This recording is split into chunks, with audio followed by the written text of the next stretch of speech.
Somos participantes del Sindicato de Profesores de Investigación Científica y Docencia del INA y yo de la Asociación de Jubilados del mismo sindicato. Y estamos aquí con Cecilia de la Paz Vázquez Ahumada. Ella es investigadora del Centro INA Puebla, es antropóloga, tiene estudios en diferentes especialidades, en museología, en derecho de los pueblos indios, en defensa del territorio, en cuestiones de mujeres. Y ha realizado en estos campos diferentes trabajos, la mayoría de ellos, algunos a nivel individual y la mayoría de ellos en coautoría con otras personas, lo cual nos habla de su concepción de la construcción colectiva del conocimiento.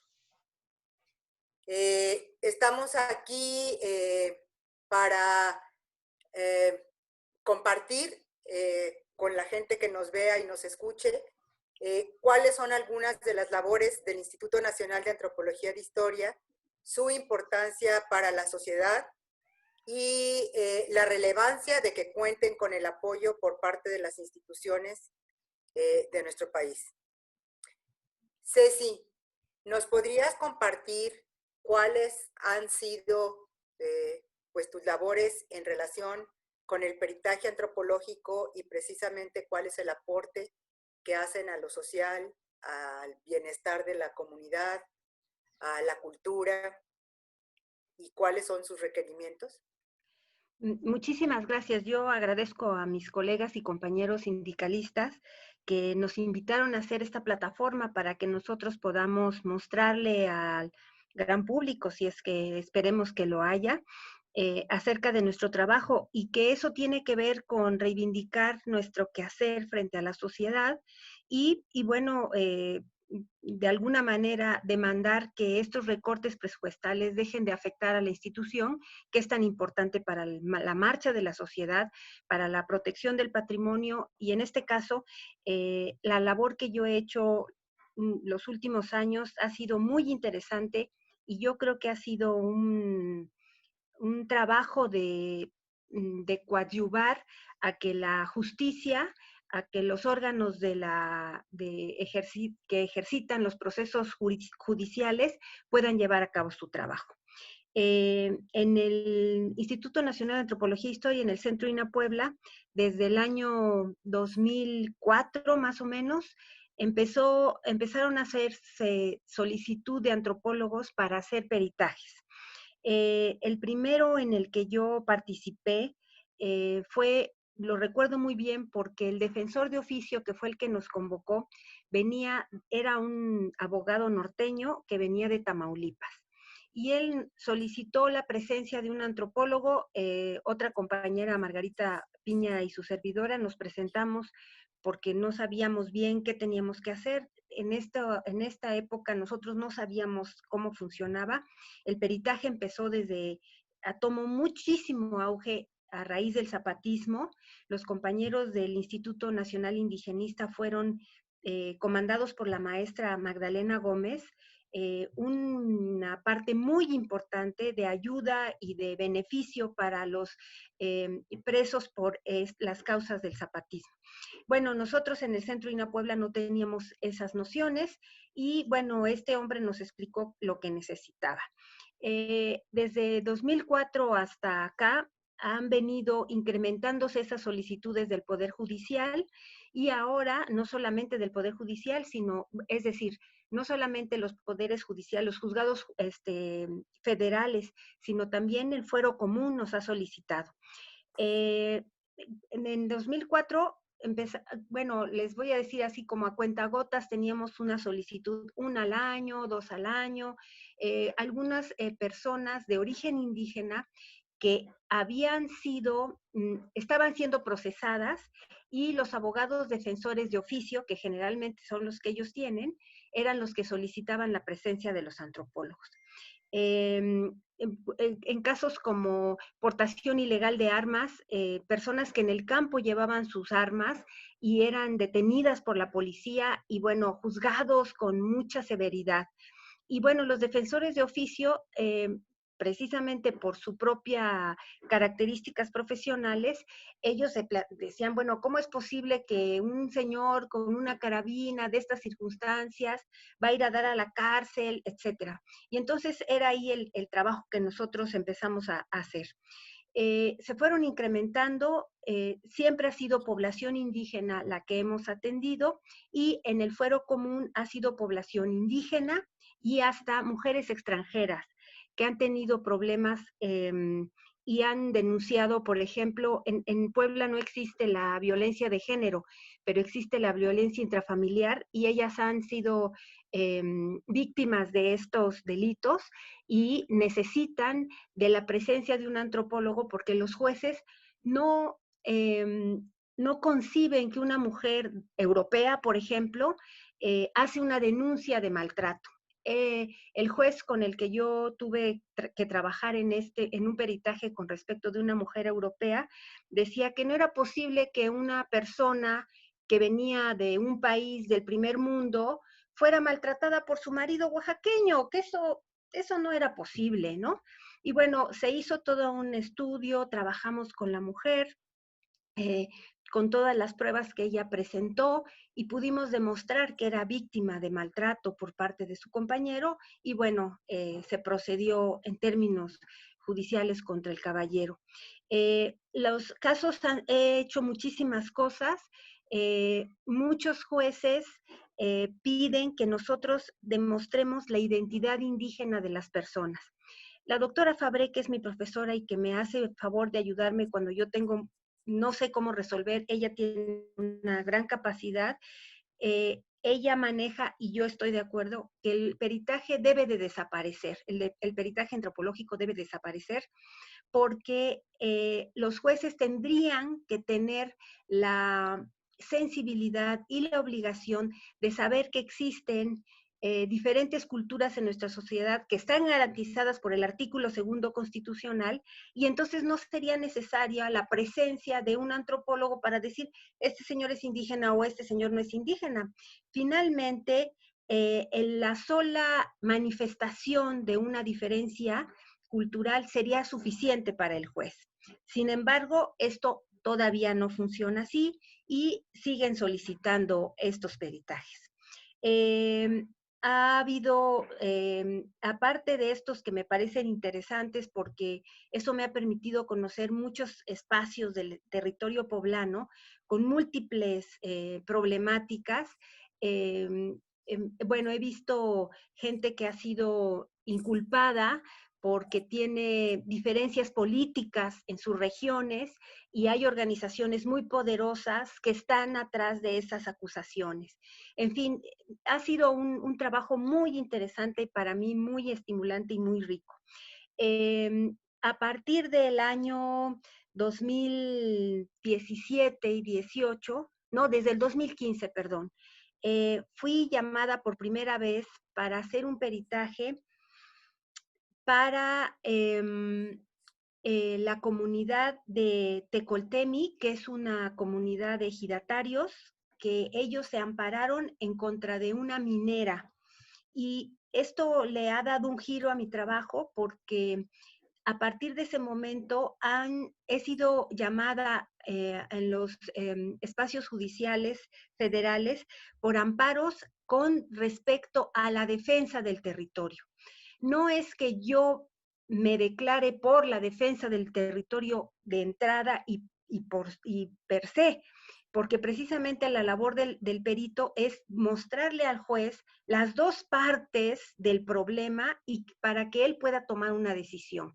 El perito lo que hace es aportar sus conocimientos para que el juez pueda tomar una decisión lo más cercana a la justicia, en la medida que se pueda.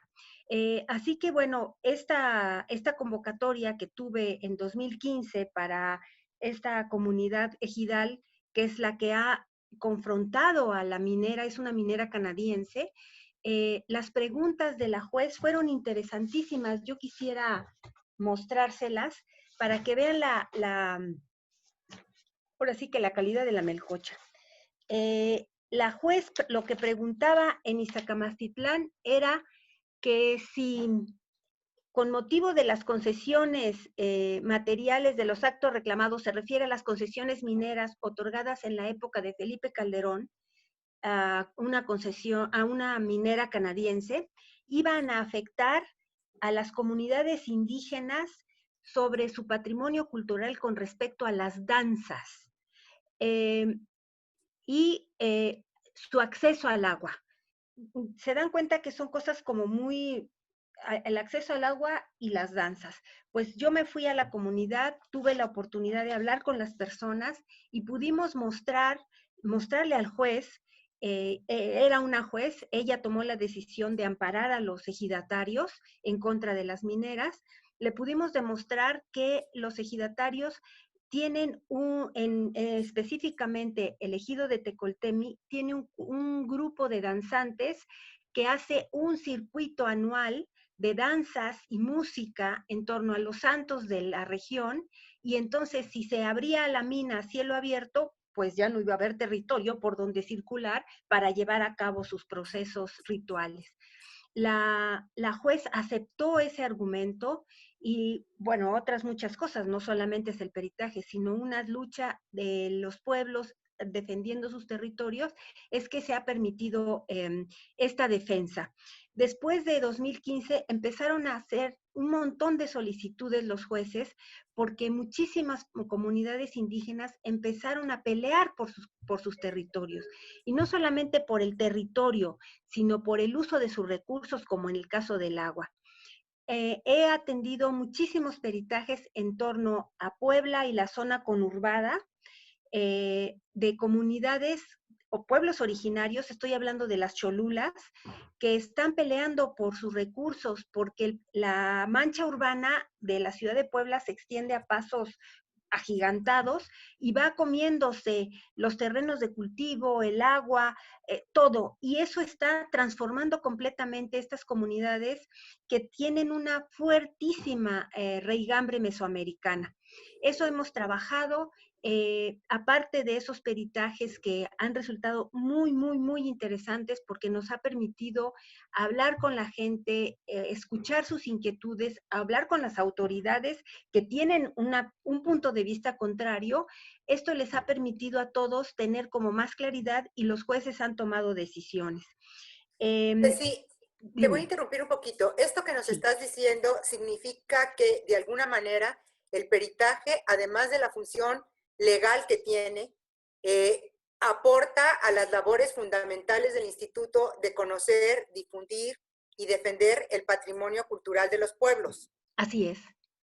Sí, sí, sí, tienes razón. Si quieres continuar, di eso que ibas a decir.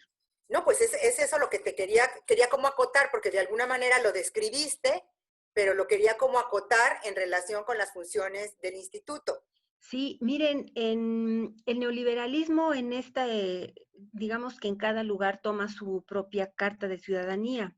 A partir de los 80s, en el estado de Puebla empieza una transformación muy grande con respecto de cómo los gobernantes empiezan a transformar su relación con los territorios que rodean a la ciudad de Puebla. Se hace una expropiación de 1,000 y cacho de hectáreas para hacer una reserva territorial que dijeron que iba a ser para habitación popular. Eso se transformó completamente, se traicionó completamente y ahora es una zona plus con campos de golf, ahí están las universidades privadas, porque el Estado les obsequió terrenos, ¿no? Que eran terrenos de labor de primerísima calidad, así de primerísima calidad, porque eran todos los deslaves del volcán Popocatépetl, eran terrenos que habían sido cultivados a lo largo de centurias, porque esos son los pueblos tributarios de Cholula. Bueno, eso transformó completamente el patrimonio paisajístico, completamente el patrimonio de la ciudadanía. Cuando el gobernador anterior se propuso hacer el Parque de las Siete Culturas en torno a más bien sobre la pirámide de Cholula, hubo un gran movimiento social. Y a partir de ese gran movimiento social, esa es mi humilde opinión, he notado que los pueblos alrededor de Cholula se han concientizado de sus derechos, se han concientizado de su identidad y están reivindicándose nuevamente como pueblos mesoamericanos, están cambiando su manera de entender. En San Andrés está San Andrés Cholula y después está San Pedro Cholula y después está Santa Isabel Cholula. Las personas de San Andrés han tenido una lucha constante por los territorios y por los recursos del agua. Ha habido una gran cantidad de instalación de eh, fraccionamientos cerrados que están cambiando la dinámica social de las pequeñas comunidades. Los habitantes de esos espacios cerrados se quejan de los malos olores porque hay criaderos de cerdos, porque hay gallinas, porque hay vacas, del ruido, de que hay cohetes todos los días, pues son pueblos con una vida ritual muy acendrada y muy apegados a ellas. Y bueno, esto es lo que están reclamando los pueblos y lo están llevando al reclamo en términos de los tribunales. Y ha sido una experiencia interesantísima. Y a fin de cuentas, Ceci, es su territorio el que están Es su defendiendo. territorio. O sea, frente a la invasión de todas estas empresas y de toda esta gente que se quiere apropiar de lo que no es suyo, ellos están defendiendo lo que por siglos ha sido la base de su cultura, ¿no? O sea, de cómo siembran, de las fiestas y de todo esto, ¿no? Así es, así es. Es interesantísimo.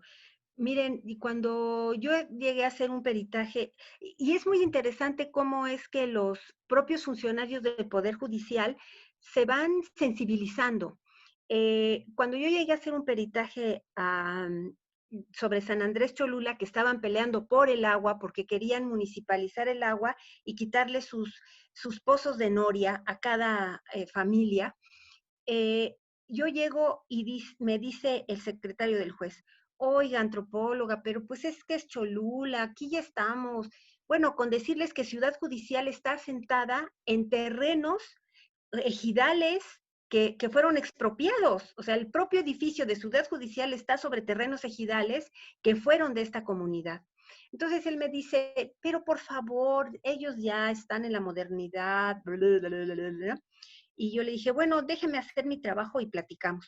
Y yo le llevé de obsequio al señor, es un joven, un libro que trabajamos en Huejotzingo sobre vida de carnavaleros de la tercera edad.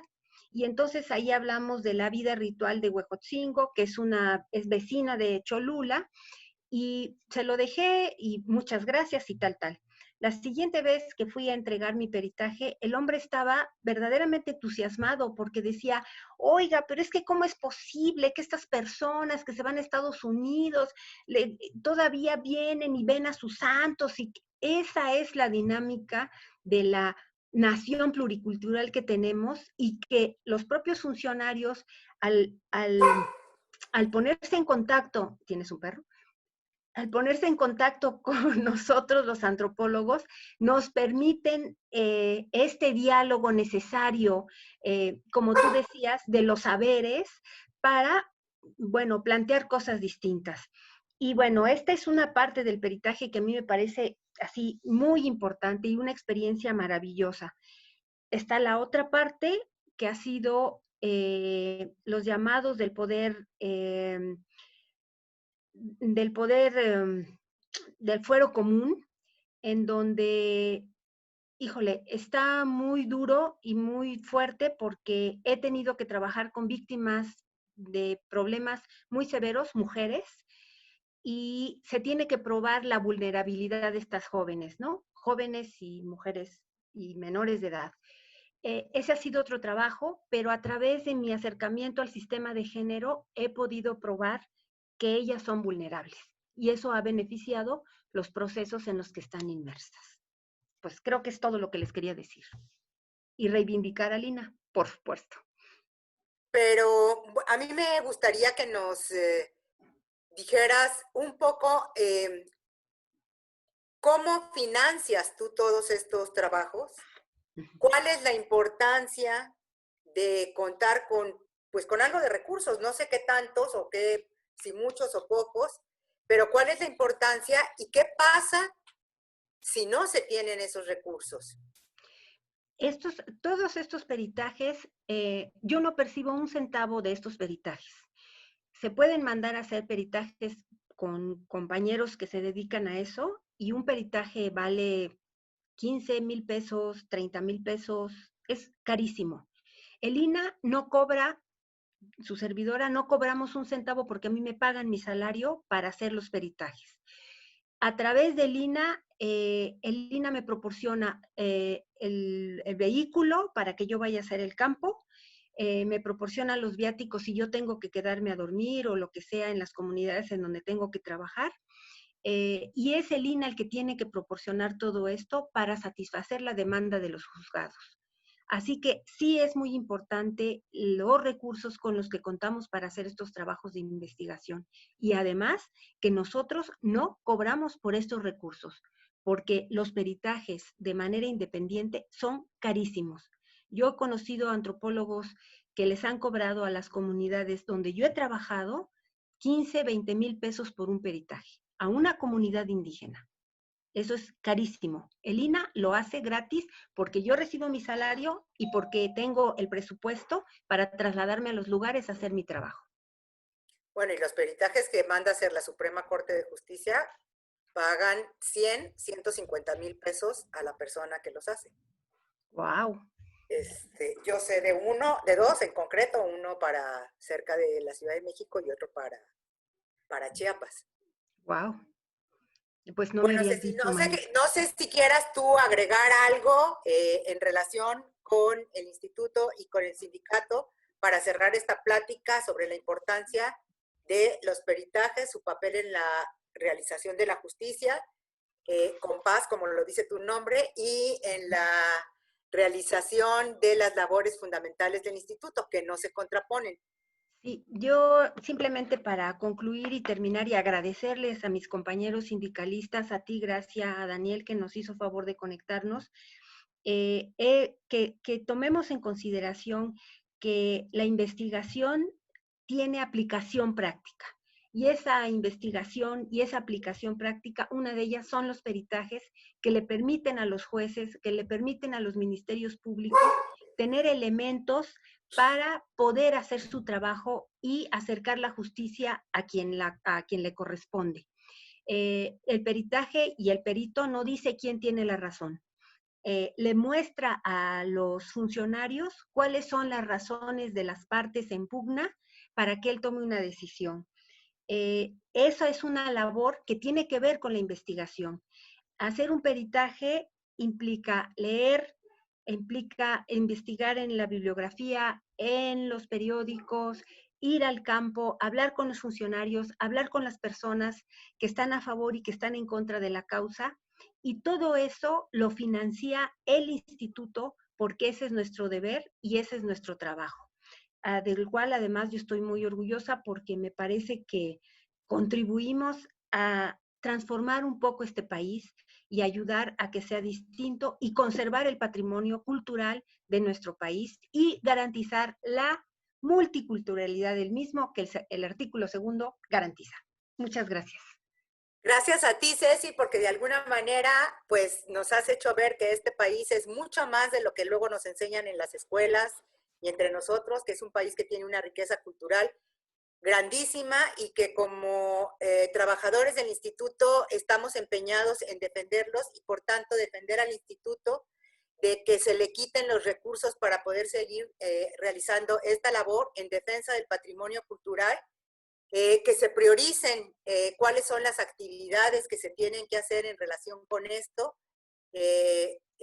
Nosotros consideramos que es mucho más importante darle presupuesto a este tipo de actividades que a que se desarrollen cuestiones turísticas, megaproyectos en relación con todo este tipo de cosas, proyectos como el Tren Maya o como el Corredor Transísmico, que lejos de preservar la cultura de los pueblos y de esta diversidad cultural de México, tienden a acabar con ella en favor del turismo fundamentalmente extranjero.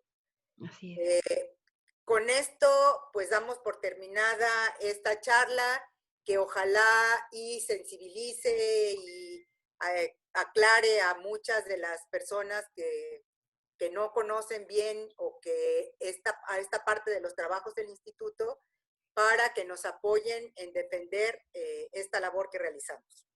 Muchas Muchas gracias. gracias, Ceci, muchas gracias, Daniel, que está tras cámaras grabándonos, y muchas gracias al sindicato, que lo constituimos todos los trabajadores, no nada más el comité, por impulsar este tipo de actividades.